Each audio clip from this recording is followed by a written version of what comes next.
Clara Dalton's hand froze above the telegraph key the moment she heard boots on the boardwalk outside. The rhythm wrong, too deliberate.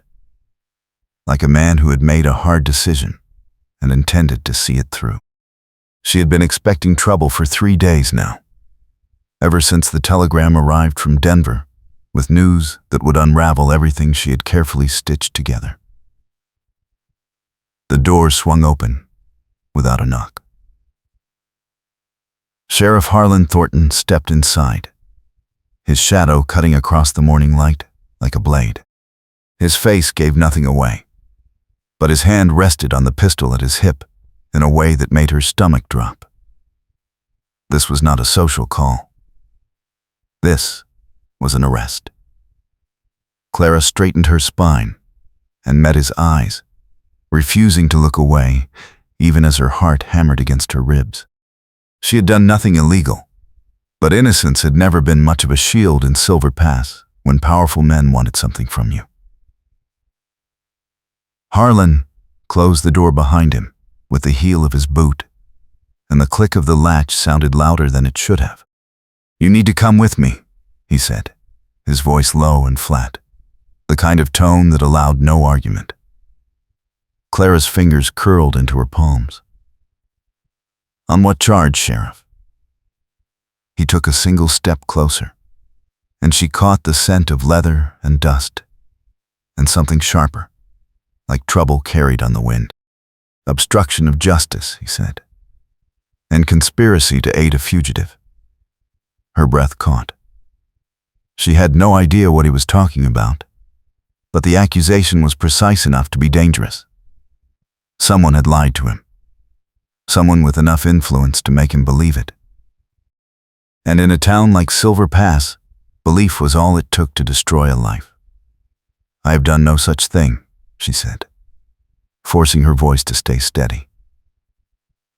Harlan's jaw tightened, but his gaze never wavered. "Then you will not mind answering questions at the jail." It was not a request. Clara glanced at the telegraph key, at the half-finished message still tapping out over the wire. If she left now, the evening dispatch would be late, and questions would be asked. But if she resisted, Harlan would drag her out in front of the entire town, and the scandal would finish what her father's bankruptcy had started.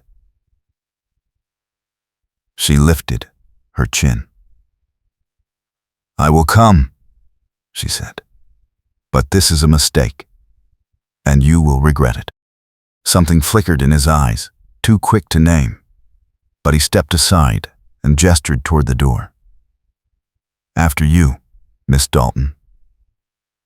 She untied her apron with steady hands, hung it on the peg, and walked past him into the morning sunlight. The street was already busy, wagons rattling past, women with baskets on their arms pausing to stare. Clara kept her gaze forward, her shoulders square, even as whispers followed her like a shadow. Harlan walked beside her, not touching her, but close enough that everyone would know she was in his custody. The jail sat at the end of the main street, a squat building with barred windows, and a reputation for being the last stop before a rope or a train out of town. Harlan opened the heavy door and motioned her inside. The interior was dim and smelled of old wood and lamp oil. A single cell occupied the back corner, iron bars dark against the rough timber walls. Clara stopped in the center of the room and turned to face him. "You cannot hold me without evidence," she said. Harlan removed his hat and set it on the desk, then met her eyes with an expression that might have been regret if he were a different kind of man. "I have a witness statement," he said, "and a telegram that connects you to a man wanted in 3 territories." Her blood went cold. "What man?" He pulled a folded paper from his jacket and held it up, but did not hand it to her. "Frank Dalton. Your cousin." The name hit her like a fist. Frank. The cousin who had vanished 2 years ago after a card game went bad, who had written her exactly once to beg for money she did not have. She had not heard from him since. If Frank was wanted, and someone had tied her to him, she was in more danger than she had imagined. "I have not seen Frank in 2 years," Clara said. "Whatever he has done, I am not part of it." Harlan's expression did not soften. "Then why did you send him money last month?" She stared at him. "I sent him nothing." He laid the paper on the desk, smoothed it flat. "A bank draft, issued from the Silver Pass account in your name. $500. Clara's mind raced. She had no such account, no such money. Someone had forged her name, used her connection to Frank to cover their own tracks. And now, Harlan believed she was guilty. She stepped closer to the desk, close enough to see the hard line of his mouth, the exhaustion in his eyes. "Someone is lying to you," she said. "And if you lock me up, you will never find out who." For a long moment, he said nothing. Then he picked up a key ring from the desk and walked to the cell. "Inside, Miss Dalton." Now she understood. He was not interested in the truth.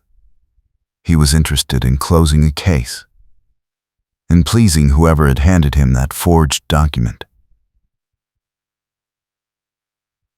Clara's hands trembled, but she clenched them into fists and walked into the cell. The door clanged shut behind her, and Harlan turned the key with a finality that echoed in her chest. She gripped the bars and met his gaze through the iron. "You are making a mistake, Sheriff, and when the truth comes out, it will cost you more than you know." He hesitated, just for a heartbeat, and she saw something flicker in his face. Doubt, or maybe recognition. But then he turned away and sat down at the desk, and Clara was left alone in the shadows. She sank onto the narrow cot and pressed her palms to her knees, forcing herself to think. Frank's name on a warrant. A forged bank draft. Someone wanted her out of the way, and they had used the one man in town with the authority to do it. The question was why. And the answer, she suspected, had everything to do with the wedding she was supposed to attend in 3 days. The wedding where she was meant to marry Randall Pierce, the wealthiest landowner in Silver Pass, in exchange for him paying off her father's catastrophic debts. It was a bargain she had made with her eyes open, a trade of her future for her family's survival. But if someone wanted to stop that wedding, framing her for a crime was one way to do it. Or if someone wanted to ensure the wedding happened without interference, removing her from circulation until the day arrived was another.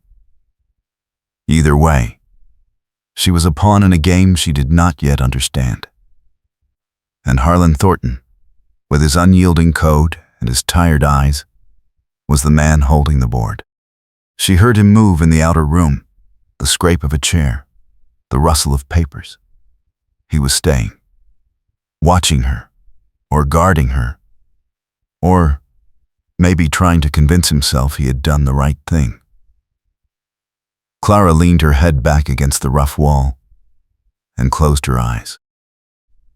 She had 3 days to prove her innocence, escape this cell, and decide whether to go through with a marriage that would save her family or destroy her soul. And the only person who could help her was the man who had just locked her away. The hours crawled past. Harlan did not speak to her, did not look at her, but she felt his presence like a weight in the room. Twice, men came to the door, their voices low and urgent, but Harlan sent them away. Once, she heard him snap at someone, his tone sharp enough to cut. He was under pressure, she realized. Someone wanted her held, wanted her silenced, and Harlan was caught between duty and something else. something he would not name. As the afternoon light faded, Clara stood and gripped the bars again. "Sheriff," she said. He did not turn. "I know you think you are doing your job, but if you will not listen to me, at least ask yourself who benefits from me being here." That got his attention. He looked up, his face half in shadow. "What are you talking about?" She took a breath. "In 3 days, I am supposed to marry Randall Pierce. He is paying my father's debts in exchange for my hand. If I am in this cell, I cannot marry him. And if I cannot marry him, someone else gets what they want." Harlan's eyes narrowed. "You think Pierce set this up?" Clara shook her head. "I do not know. But someone did. And they used you to do it." He stood slowly, crossed the room until he was close enough that she could see the conflict in his face. "If you are lying to me," he said quietly, "I will see you hang." She held his gaze. "If I am lying, you should. But I am not. And you know it." The silence between them stretched tight as a wire.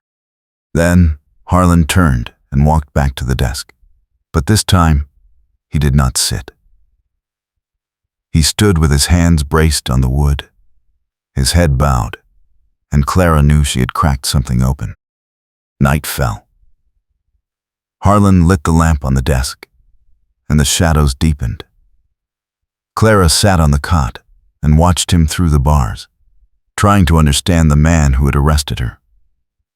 He was younger than she had thought, maybe 30, with the kind of face that had seen too much and believed too little. He moved like someone who carried a weight he could not set down. Finally, he spoke. "Why would Pierce want to marry you if you are accused of a crime?" Clara let out a bitter laugh. "Because he does not care about my reputation, Sheriff. He cares about the land. My father owes him money, yes, but he also owns the deed to Cottonwood Ranch. And that deed is tied to a water access clause that Pierce has wanted for years. If I marry him, he gets the ranch, the water, and a wife who will not ask questions." Harlan turned to face her. "And if you do not marry him, then my father loses everything, and we are turned out with nothing."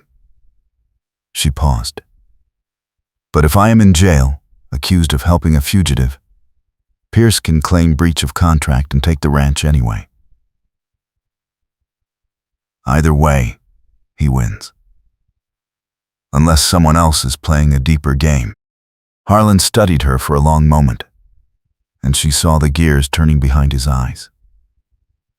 He was a man who believed in evidence, in hard facts, but he was also starting to see that the facts he had been given did not fit. "Who gave you the witness statement?" Clara asked. He hesitated. "A man named Carter.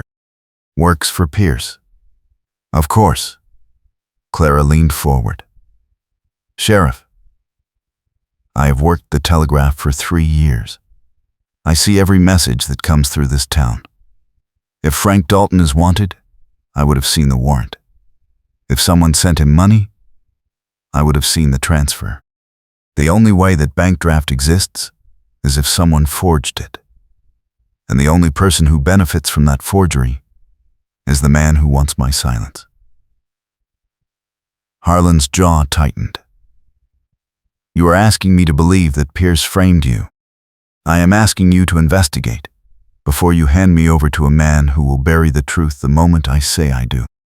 Harlan walked to the cell door, key ring in hand, and for a wild moment Clara thought he was going to release her. But he just stood there, staring at the lock, his expression unreadable. "If I let you out," he said slowly, "and you run, I lose my badge. If I let you out, and you are guilty, people die." Clara stood and moved to the bars, close enough that she could see the lines at the corners of his eyes, the faint scar along his jaw. "I will not run," she said, "and I am not guilty. But if you keep me here, the real criminal walks free, and you become the man who helped him do it." He looked at her then, really looked at her, and something shifted. "You swear it," he said. "On your life." She nodded. "I swear." Harlan turned the key. The cell door swung open, and Clara stepped out into the lamplight, her heart pounding. She had bought herself a chance, but she knew it was fragile as glass. One wrong move, one piece of evidence against her, and Harlan would put her back in that cell and throw away the key. "What now?" she asked. "Now," Harlan said, "we find out who is lying. And we do it before Pierce comes looking for you." They left the jail together, under cover of darkness, Harlan leading the way through the back alleys of Silver Pass. Clara kept her shawl pulled low over her face, her steps quick and silent.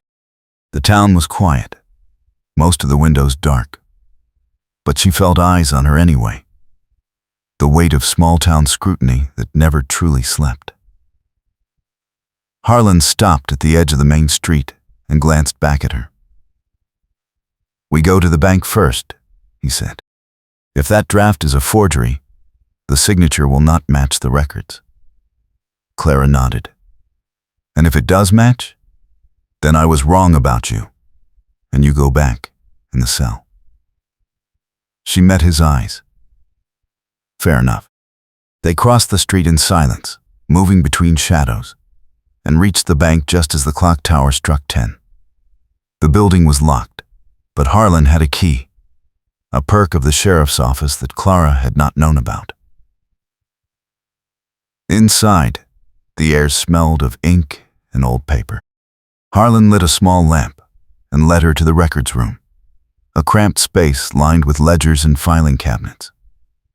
He pulled out the drawer labeled D and flipped through the papers until he found the draft in question. He laid it on the desk, then pulled out another document, a land transfer Clara had signed 2 years earlier, when her father sold a parcel to pay a debt. He set them side by side. Clara leaned in, her breath catching. The signatures were close, but not identical. The tail on the D in Dalton was different, the slant of the letters just slightly off. Someone had traced her signature, but they had not been careful enough. Harlan stared at the papers, his jaw tight. This is a forgery. Clara's relief was so sharp it made her dizzy. Then I am innocent. Harlan looked up at her, and for the first time, she saw something like respect in his eyes. You are innocent of this. But someone went to a lot of trouble to make it look otherwise, and they used my office to do it. Clara straightened. So what do we do now? Harlan folded the papers and slipped them into his jacket. Now we find out who forged this, and why. And we do it before Pierce realizes you are out of that cell. They left the bank the way they came, slipping back into the night. But as they reached the alley behind the jail, a voice cut through the darkness. Sheriff Thornton. Harlan spun, his hand dropping to his pistol. A man stepped into the lamplight, tall and lean, with a face Clara recognized immediately. Carter, Pierce's man, the one who had given Harlan the witness statement. Carter's eyes flicked to Clara, and his expression hardened. You let her out.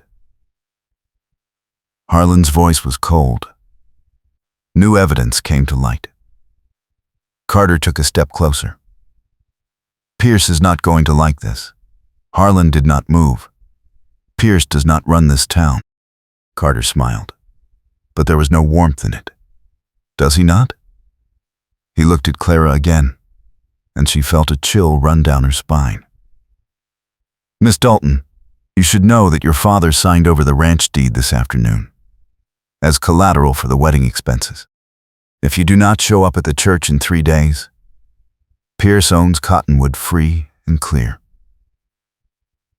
Clara's stomach dropped. Her father had promised he would not sign anything without her approval. But desperation made men do foolish things, and her father had been desperate for a long time. She forced herself to stay calm. "That deed is not valid without my consent." Carter shrugged. "Your father thought otherwise." And the judge agreed. Harlan's hand tightened on his pistol. "You need to leave, Carter. Now." Carter held up his hands in mock surrender. "Just delivering a message, Sheriff. But you might want to think about whose side you are on before this gets any messier." He tipped his hat and walked away, his boots echoing on the boardwalk. Clara watched him go, her mind racing. If her father had signed over the deed, she had less than 3 days to stop the wedding, clear her name, and find a way to keep her family from losing everything. And the only person standing between her and total ruin was the man who had arrested her that morning. Harlan turned to her, his face grim. "We need to talk to your father." Clara shook her head. "He will not listen to me. He thinks this marriage is the only way. Then we make him see another way." She wanted to believe him, but belief was a luxury she could not afford.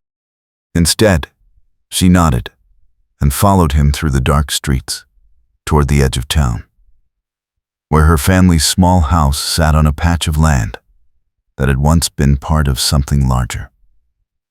The windows were dark when they arrived, but Clara knew her father would be awake. He had not slept well since the bankruptcy, since the day he realized he had gambled away 3 generations of work on a rail investment that collapsed.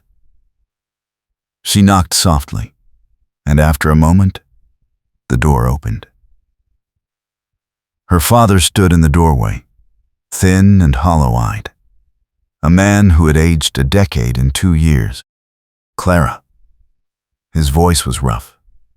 "What are you doing here? You should be at home, preparing." "I was in jail," she said. "Arrested on a false charge. And now I am out, and I need to know why you signed over the ranch without telling me." Her father's face crumpled. "I had no choice. Pierce said if I did not sign, he would call in the debt immediately. We would lose everything tonight instead of in 3 days." Harlan stepped forward. "Mr. Dalton, I am Sheriff Thornton. I need to know if Pierce or anyone in his employ pressured you to sign." Her father looked at Harlan, then back at Clara. "He said it was for the best, that once you were married, the debt would be settled, and we would have security." Clara felt her anger rise, but she pushed it down. "Father, Pierce forged my name on a bank draft to make it look like I was helping a fugitive. He had me arrested to keep me out of the way. And now he has the deed, and I have nothing to bargain with." Her father stared at her, horror dawning in his eyes. "Clara, I did not know. I swear I did not know." Harlan's voice was steady. "Mr. Dalton, if you signed that deed under duress, it may not be legally binding. But we need to act fast. Is there anyone who can testify that Pierce threatened you?" Her father shook his head. It was just him and Carter. No witnesses. Clara closed her eyes. Of course. Pierce was too careful for that. But there had to be another way, another piece of evidence, another angle. Harlan touched her arm. A brief, grounding contact. "We will figure this out." She looked at him, at the determination in his face, and felt something shift inside her. He was not just doing his job anymore. He was choosing her side, even when it cost him. And that mattered more than she wanted to admit. They left her father's house with more questions than answers. Harlan walked beside her, his silence heavy with thought. Finally, Clara spoke. "What are you thinking?" He glanced at her. "I am thinking Pierce has been planning this for a long time, and he is not going to stop just because you are out of jail." Clara nodded. "So we need to beat him at his own game." Harlan stopped walking and turned to face her. "How?" She took a breath. "The deed. If we can prove it was signed under duress, we can void it. But we need a witness, and we need leverage." Harlan frowned. "What kind of leverage?" Clara met his eyes. "The kind that makes Pierce confess." The next 2 days were a blur of planning and risk. Harlan used his authority to dig into Pierce's business dealings. And what he found made Clara's blood run cold. Pierce had been buying up land all over the valley, using forged documents and intimidation to force sales. He had a network of men like Carter who did his dirty work, and a judge in his pocket who rubber-stamped every transaction. But he had made one mistake. He had kept records, ledgers that detailed every shady deal, every payoff, every threat. And those ledgers were locked in a safe in his office. Clara and Harlan stood outside Pierce's office on the second night, the building dark and silent. "We are going to break in," Clara said. Harlan nodded. "Yes." She looked at him. "You could lose your badge for this." He met her eyes. "I could lose a lot more if I do nothing." They picked the lock, a skill Harlan had learned in his younger, less respectable days, and slipped inside. The office was opulent for Silver Pass. Thick rugs and heavy furniture, the trappings of a man who valued appearance over substance. The safe sat behind the desk, iron and solid. Harlan knelt in front of it, his ear pressed to the metal, his fingers working the dial. Clara kept watch at the window, her heart hammering. Minutes stretched like hours. Then she heard the click. Harlan swung the safe open and pulled out a stack of ledgers. Clara crossed the room and looked over his shoulder as he flipped through the pages. There it was, her father's name, the Cottonwood deed, and a note in Pierce's handwriting detailing the threats he had made. "Got it," Harlan said. Clara exhaled. "Now we get out of here." They were halfway to the door when they heard boots on the stairs. Harlan shoved the ledgers inside his jacket and drew his pistol. Clara grabbed a letter opener from the desk, the only weapon within reach. The door swung open, and Carter stepped inside, a rifle in his hands. He looked at them, then at the open safe, and his face twisted. "You were making a big mistake, Sheriff." Harlan aimed his pistol at Carter's chest, dropped the rifle. Carter did not move. "Pierce is not going to let you walk out of here with those ledgers." Harlan's voice was flat. "He does not have a choice." For a moment, no one moved. Then Carter lowered the rifle, but his eyes were cold. "This is not over." Harlan gestured to the door. "Get out." Carter left, but Clara knew he was going straight to Pierce. They had minutes, maybe less, before this became a full confrontation. They ran. Out of the office, down the stairs, into the night. Harlan led her through back alleys and side streets, moving fast, but not recklessly. Behind them, Clara heard shouts, the sound of men gathering. Pierce was rallying his people. By the time they reached the jail, a crowd had formed in the street. Clara recognized faces. Townspeople who owed Pierce money or favors. Men who would do what he said because they had no choice. And at the front of the crowd stood Pierce himself, tall and silver-haired, his face a mask of controlled fury. "Sheriff Thornton," Pierce called out, "I believe you have something that belongs to me." Harlan stepped forward, the ledgers in his hand. "I have evidence of fraud, extortion, and forgery, and I am placing you under arrest." Pierce smiled, but it did not reach his eyes. "On whose authority?" "You are one man, Sheriff, and I have 30. He gestured to the crowd, and Clara saw the truth of it. Pierce owned these people, and they would back him because they were afraid not to. Harlan did not flinch. "Then we do this the hard way." He turned to Clara. "Get inside. Lock the door." She shook her head. "I am not leaving you out here." His eyes were fierce. "Clara, go." She hesitated, then obeyed, slipping into the jail and barring the door. Through the window, she watched as Harlan faced down the crowd. Alone, one man against an army. Pierce stepped closer. "Give me the ledgers, Thornton, and I will let you walk away from this." Harlan held up the book. "These ledgers prove you have been stealing from this town for years, and I am not walking away." Pierce's smile vanished. "Then you are a fool." He raised his hand, and the crowd surged forward. Clara's breath caught. Harlan was going to die out there, and it would be her fault. But then, from the far end of the street, another voice rang out. "Hold it right there."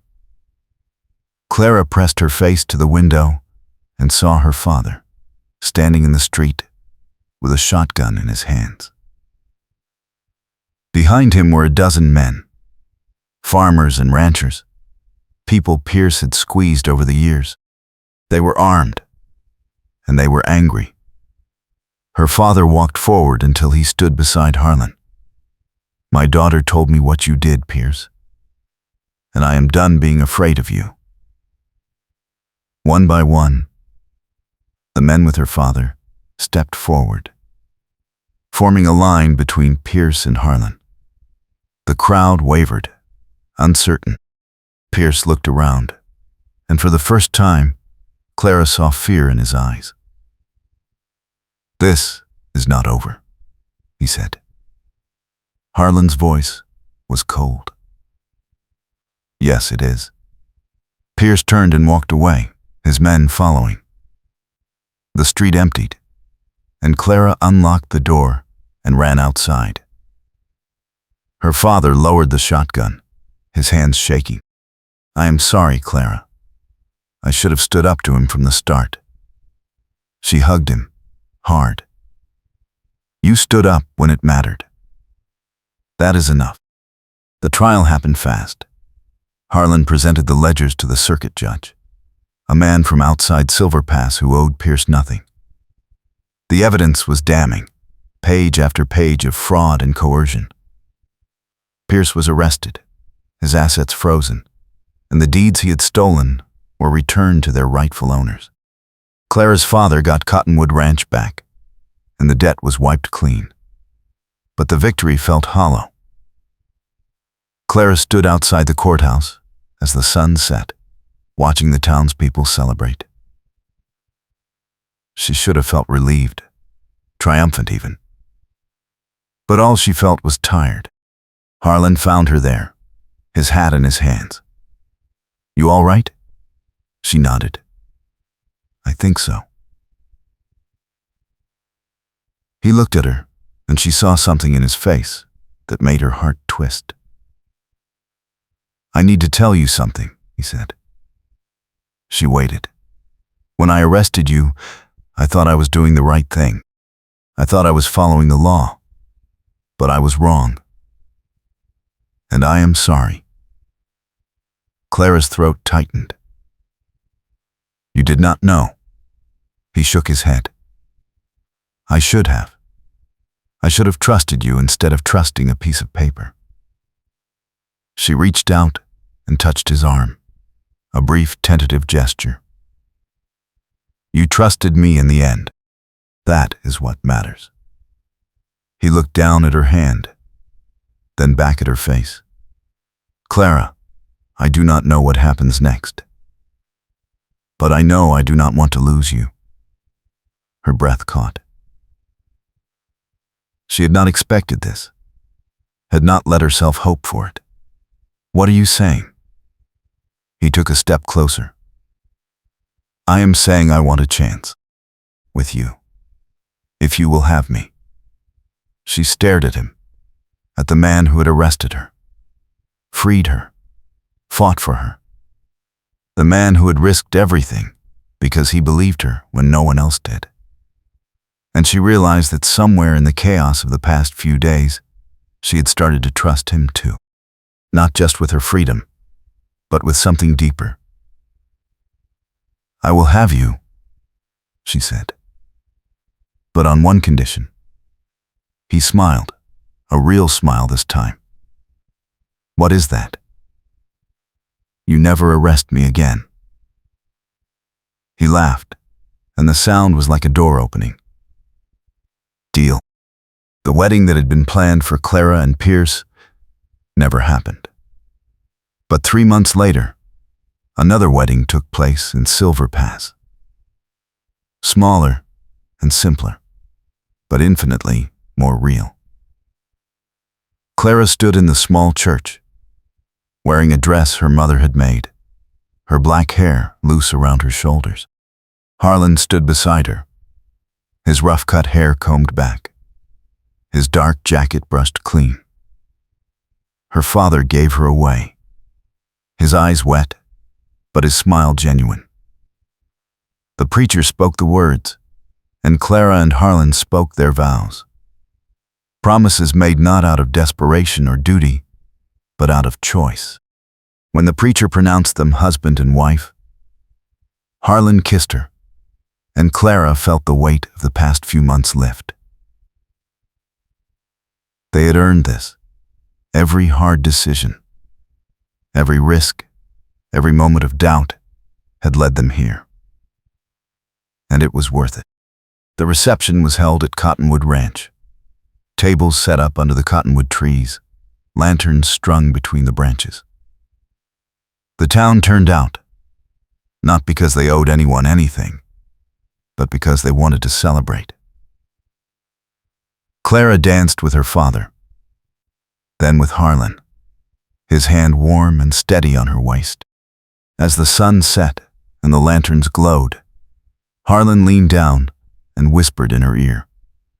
"No regrets?"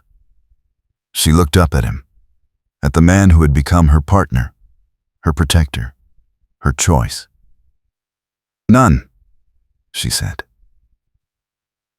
He smiled, and they danced until the stars came out. Later, when the guests had gone and the ranch was quiet, Clara and Harlan walked to the porch and sat on the steps, watching the night sky. "You know," Harlan said, "I used to think the law was the only thing that mattered, that if I followed the rules, I would do right by people." Clara leaned her head on his shoulder. "And now? Now I think some things matter more than rules. Like trust, like choosing the right person, even when it is hard." She smiled. "You chose well, Sheriff." He kissed the top of her head. "So did you." They sat in silence for a while, the kind of comfortable quiet that came from knowing each other deeply. Then, Harlan spoke again. "What do you want to do now?" Clara thought about it. The telegraph office was still hers, and she loved the work. But she also loved this ranch, loved the idea of building something here with Harlan. "I want to stay," she said. "Here, with you. Build a life that is ours." Harlan nodded. "Then, that is what we will do." And they did. The seasons turned. Clara continued to work the telegraph, but now she did it with Harlan's support, and with the knowledge that she was building something lasting. Harlan kept his badge, but he enforced the law with a new understanding, one that balanced justice with mercy. Together, they turned Cottonwood Ranch into a place of stability, a home that welcomed family and friends, a refuge from the harshness of frontier life. And when the hard times came, as they always did in the West, they faced them together. One evening, nearly a year after their wedding, Clara sat on the porch with Harlan, watching the sun set over the valley. She had something to tell him, something that both thrilled and terrified her. "Harlan," she said. He looked at her, and she saw the warmth in his eyes, the steady affection that had grown between them. "I am going to have a baby." His face went still, and for a moment Clara worried she had said the wrong thing. But then, he broke into a grin, wide and unguarded, and pulled her into his arms. "Clara, that is the best news you could have given me." She laughed, relief flooding through her. "You are happy?" He pulled back and looked at her, his hands framing her face. "I am more than happy. I am grateful. For you, for this life, for everything we have built." She kissed him, and they sat together as the sun dipped below the horizon, painting the sky in shades of gold and crimson. The future was uncertain, as it always was on the frontier. But Clara knew that whatever came, they would face it together. And that was enough. The months that followed were not easy. Clara's pregnancy was difficult, and there were times when she wondered if she was strong enough for what lay ahead. But Harlan was there every step of the way, steady and patient, holding her hand through the long nights and the hard days. When their daughter was born, a tiny, fierce thing with Clara's dark eyes and Harlan's stubborn chin, Clara felt a completeness she had never known. They named her Grace, after Harlan's mother, and she became the center of their world. As Grace grew, Clara and Harlan taught her to be strong, to be kind, to stand up for what was right, even when it was hard. They taught her the value of trust, of choosing well, of building a life on solid ground. And when Grace was old enough to understand, they told her the story of how they had met, how they had fought for each other, how they had built something real out of chaos and fear. Grace listened, wide-eyed. And when the story was done, she looked at her parents and said, "So you saved each other." Clara and Harlan exchanged a glance, and Clara smiled. "Yes," she said, "I suppose we did." And that, Clara thought, was the truest thing she had ever said. They had saved each other, not with grand gestures or heroic deeds, but with the everyday choice to trust, to stand together, to build a life worth living. And in the end, that was all that mattered. The years passed, each one adding depth to the life Clara and Harlan had built. The ranch prospered, and Silver Pass grew from a rough frontier town into a real community. Clara's father lived out his days in peace, his debts settled, and his dignity restored. Pierce's name became a cautionary tale, a reminder of what happened when greed overtook decency. And through it all, Clara and Harlan remained constant, partners in every sense of the word. They fought sometimes, as all couples do, but they always came back to each other. always chose trust over fear. Their love was not the kind that burned bright and fast, but the kind that deepened over time, rooted in shared struggle and mutual respect. When Grace was 10, she asked her mother what it felt like to be arrested. Clara laughed, surprised by the question. "It felt terrifying," she said, "but it also felt like the beginning of something important." Grace frowned. How can something scary be important? Clara thought about it. Because sometimes the scary things teach us the most. And sometimes the person who scares us the most is the person we need the most. Grace seemed to consider this, then nodded, satisfied. Harlan, listening from the doorway, smiled. "That is the wisest thing I have heard all day." Clara threw a pillow at him, and Grace giggled, and the house filled with laughter. And in that moment, Clara knew that everything they had gone through, every hard decision and painful choice, had been worth it. Because it had led them here, to this life, to this love, to this family. And she would not change a single thing. One spring morning, years later, Clara and Harlan stood on the ridge above Cottonwood Ranch, looking out over the valley. The land stretched before them, green and alive, the result of years of hard work and careful stewardship. Grace was nearly grown now, a young woman with her own dreams and her own strength. She would leave soon, Clara knew, to make her own way in the world. And that was as it should be. But for now, this moment was theirs. Harlan took Clara's hand, his touch familiar and comforting. "We did all right, did we not?"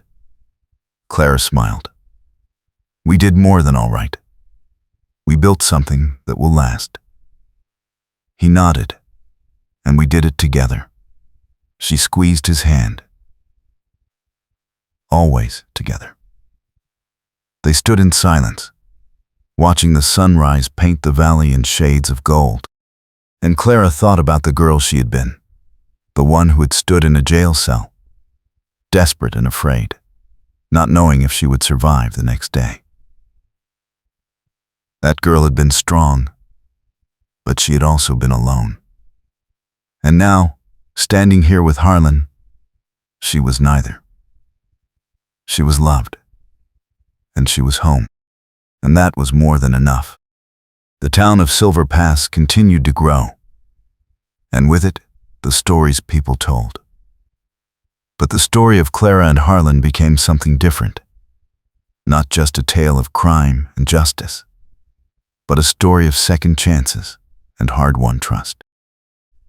People spoke of it in quiet moments, when they needed to believe that things could turn out right, even when they seemed hopeless. And Clara and Harlan, for their part, lived their story every day, not as legend, but as life. They worked the ranch, raised their daughter, supported their community. They argued over small things and laughed over smaller ones. They held each other through illness and loss, and celebrated together in times of joy. And when people asked Clara what the secret was, how they had made it work when so many others had failed, she always gave the same answer. "We chose each other," she said. "Every day, in every way, we chose each other." It was that simple and that profound. Because in the end, love was not something that happened to you.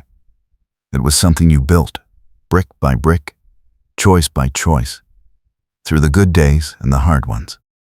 And Clara and Harlan had built something that would last. On their 20th anniversary, Harlan gave Clara a gift. It was a small thing, a silver locket engraved with their initials and the date they had married.